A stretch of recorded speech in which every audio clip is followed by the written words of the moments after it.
Hello, my name is Carlos from the training department, and this is Fire Safety Part 3. What to do if you see a fire. Learning outcomes. By the end of the section, all learners should be able to identify how they would raise the alarm, understand how they would evacuate clinical and non-clinical areas, and identify how to extinguish a fire if it's safe to do so.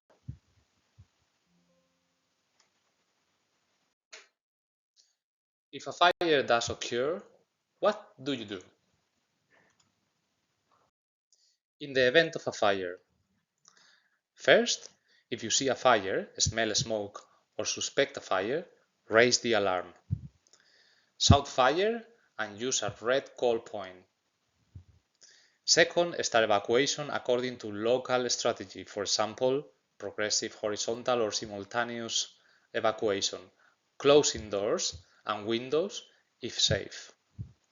Third, ensure that the fire brigade has been called by dialing 999.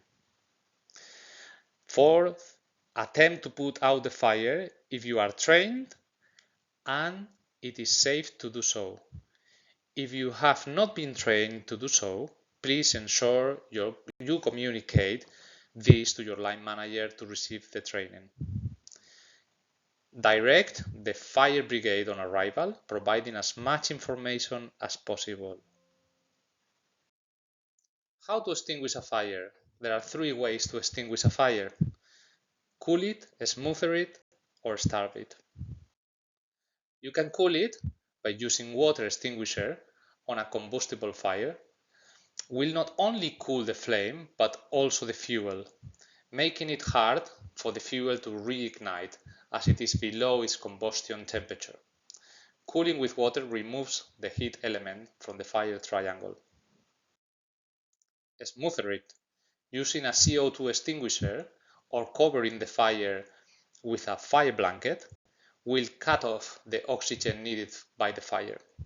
This removes the oxygen element from the fire triangle. Starve it.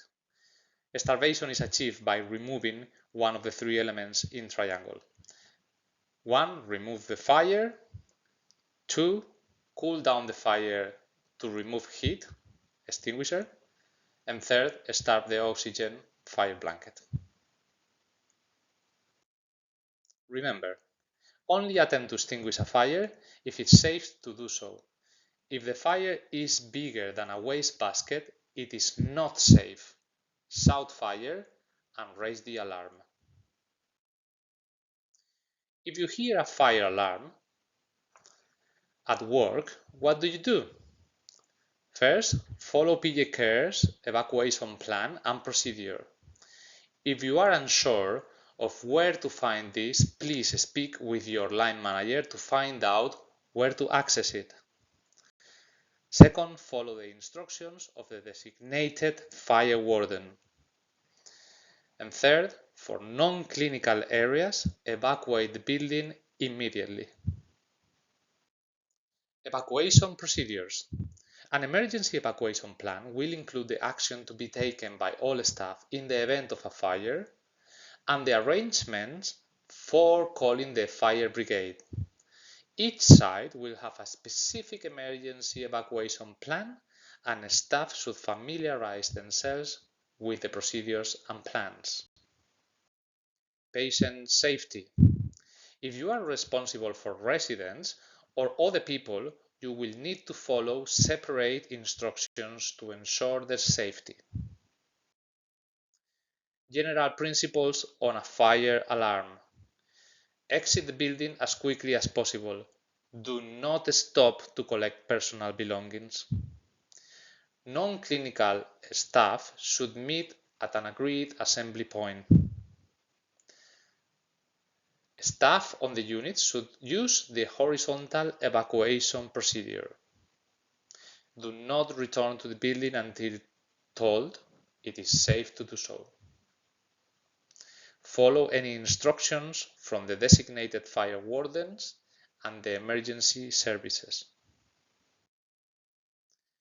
Staff responsibilities. It's your responsibility to follow policy and raise the alarm. Call 999 when required to do so. Be familiar with the building's evacuation routes. Know where the fire extinguishers are and only use them if you feel confident. Keep fire doors closed to stop the spread of fire, heat, or smoke. And report any failings relating to fire safety, for example, doors that do not shut or are damaged, missing fire extinguishers, or fire action notices. Summary. A fire needs three elements to stay alight: oxygen, heat, and fuel. The common causes of fire are electricity, cooking, arson, and smoking. There are also risk factors that can make a fire worse, for example, medical oxygen. It is important that staff are trained in how to use equipment safely to reduce the risk of fire. Regular and timely fire risk assessments should be carried out. All staff should know the location of fire equipment, fire exits, and the evacuation protocol for the working area. All staff should familiarize themselves with the organization's fire safety policy, fire risk assessment, and procedure in the event of a fire. Protective measures should be taken to reduce the risk of fire, such as keeping fire doors closed and reducing fire hazards. You have completed this unit. Thank you. Now please go to next activity and complete the knowledge questions.